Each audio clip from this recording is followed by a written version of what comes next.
Have you ever caught yourself thinking that the word Ukrainian sounds like something whole, understandable, almost monolithic? There seems to be one straight line, the ancient Slavs, then Kiev and Rus, then centuries of history, and here is the modern people, united and obvious.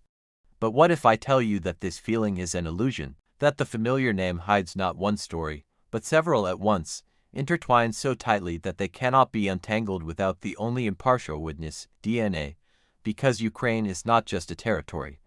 It's a corridor between worlds, north forests, rivers, ancient paths. The west is the Carpathians, the mountain gateway to Europe. The south is the steppe and the Black Sea, a space where horses, caravans, troops, and merchants have marched for centuries.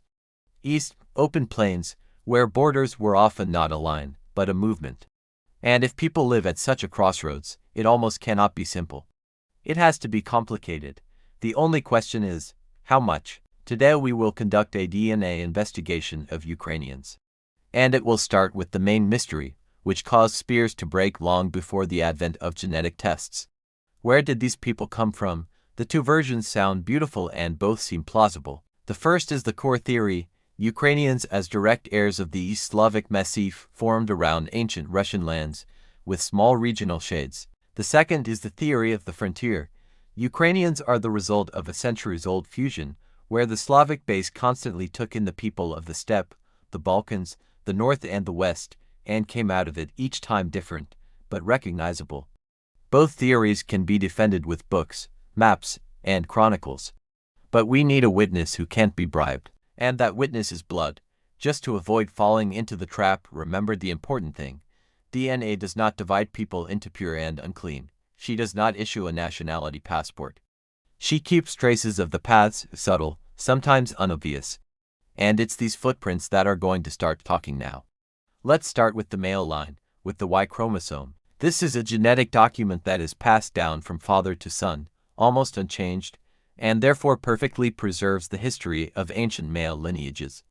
If Ukrainians are just a branch of a single East Slavic tree, we would expect to see a typical set of male lines for Eastern Slavs, one that is often associated with the ancient expansion of Slavic tribes. And in its most general form, this expectation is justified. Ukrainians really have a very noticeable layer, which is often found among many peoples of Eastern Europe and is considered one of the signs of the ancient Slavic settlement. But that's where the intrigue begins, as soon as we try to look at the picture not on average across the country, but along living regional lines. A second major men's story appears, and it sounds completely different. It's not just a variation of the same thing. This is another route that supposedly says, I'm not here by chance.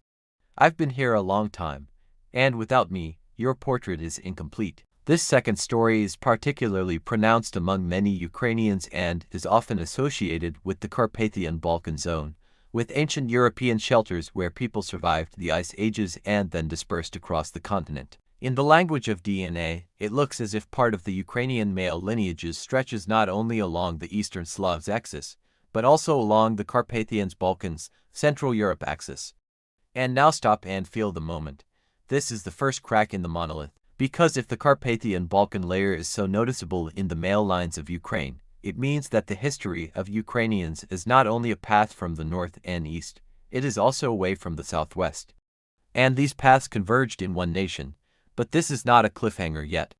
The real cliffhanger is ahead, because Ukraine is also a steppe. And the steppe always leaves a mark. And so we look deeper. Is there an imprint in the Ukrainian gene pool of those who passed through the southern plains for centuries? Scythians, Sarmatians, Huns, Avars, Khazars, Pechenegs, Polovsians. In textbooks, they often look like coming and going. And DNA answers another question. Did they stay? The answer sounds cautious, but very clear. There is no mass replacement of the population by steppe nomads in the genome of Ukrainians. There is no picture where the majority of men suddenly became not local, but there is something else. The footsteps of the steppe are heard not as thunder, but as a multitude of individual footprints. Where there was a border, where there were military alliances, where there were raids, trade, captives and marriages, individual lines penetrated there, and some of them were consolidated. And now hold on. If the steppe trail in the Ukrainian male lines does not look like one huge wave, then why is there so much about the steppe in Ukrainian history? because the steppe was influenced not by numbers, but by its role. She was a factor in power, war, economics, and movement. And that is why its trace can be more noticeable in culture and history than in the percentage of genes. And here we have to make the next course of investigation. The male line showed us two major trends, Slavic and Carpathian Balkan, plus dotted steppe prints. But this is not enough to understand the main mechanism. Because the same set of male lines can appear into opposite ways. The first way is to resettle entire communities, men and women. The second is the arrival of mostly men, warriors, vigilantes, service people, merchants. And we have a tool that distinguishes these scenarios the best. This is mitochondrial DNA, the female line passed down from the mother to all children. And here begins the moment that breaks the viewer's expectations. If Ukraine were a territory where foreign peoples came again and again with whole families and large masses, we would see sharp alien strata in the female lines, especially those associated with the steppe. But the female lines of Ukrainians as a whole look very European and on a large scale very similar to the neighboring populations of Eastern and Central Europe. That is, the picture in the female line does not scream. Huge alien groups came and replaced the mothers. She says something else. The basic female foundation is stable here, and the changes took place without destroying this foundation, and that's the key. This means that Ukrainian history is not a film about one great migration, after which everything became new. This is a series from many seasons, where the main character keeps his face, but constantly changes from the inside. And now we can reconstruct the plot. Imagine an early Slavic population living in a vast area of forests and rivers. This is a world of communities, agriculture, and river routes. Then the state and cultural framework appears, which is usually associated with the ancient Russian period, trade, cities, religion, and power. This creates a magnet, a center around which connections are built. At the same time, the steppe is constantly pulsating in the south, like a sea that recedes or covers the shore with a wave. And each wave brings new male lines, new alliances, new conflicts, new forms of military organization.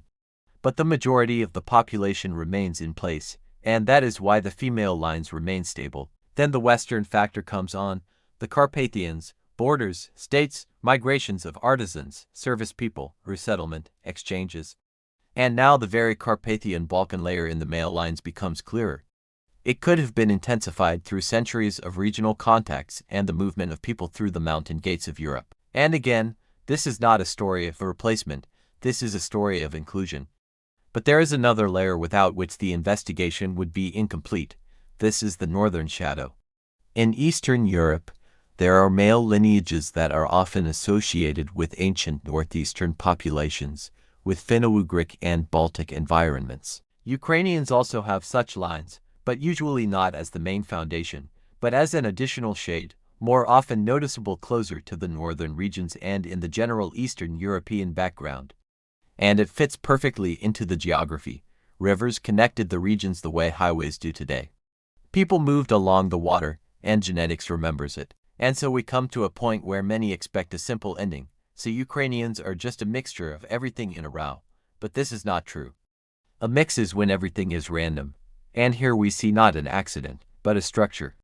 Because despite their complexity, Ukrainians are genetically and culturally recognizable as part of the Eastern European space, with a characteristic combination of the Slavic core and regional strata which are especially readable along the lines of their fathers and geography. Now let's ask the most dangerous question. If it's a genetic fusion, why have language and identity remained intact? Why didn't they break up into many separate splinter nations, as is often the case at crossroads? And this is where DNA leads us to social history. In regions like Ukraine, it's not just blood that becomes the deciding factor, but the rules of life, communities, traditions, religion, law, and economy, and especially the mechanism of cultural transmission. Very often, it is the mothers and the local community who become the glue that preserves language and customs, even if new branches appear in the male lineages. Men could come and go, war, service, trade, resettlement, Cossack campaigns. But everyday culture, home, family, land, and the language of childhood remain stable. That's why the female line in such stories often looks more stable, while the male line is more diverse. And that is why people can be genetically multi-layered, but culturally whole. And now the last twist of the investigation. For centuries, people have tried to describe Ukraine in one phrase, sometimes as a purely Slavic land, sometimes as a borderland without its own foundation, sometimes as a permanent arena of foreign forces. DNA does not support extremes. It shows that there is a basis, but it also shows that this foundation was not a closed fortress. It was a system that could absorb people and turn them into its own. That's where the real drama is of Ukrainian origin, not in the myth of pure blood and not in the myth of random mix. It's about the ability to keep in shape, constantly changing. It's like a river that flows through the same channel, but its water is always new. You can enter it and become part of the current. You can bring your mark and it will remain, especially if your lineage is established in clans, in communities, on the border of worlds. So, who are Ukrainians according to the DNA investigation?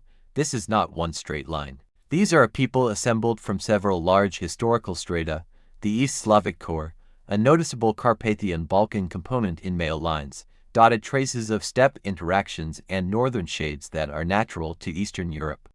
And most importantly, this is not a story about substitution, but about synthesis. It's about how you can create your own stable shape instead of dissolving at an intersection. If you are interested, write in the comments which next mystery you want to solve.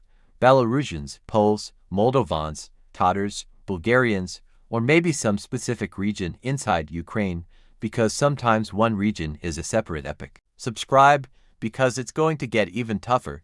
Where the story seems simple, DNA often prepares the most unexpected twist.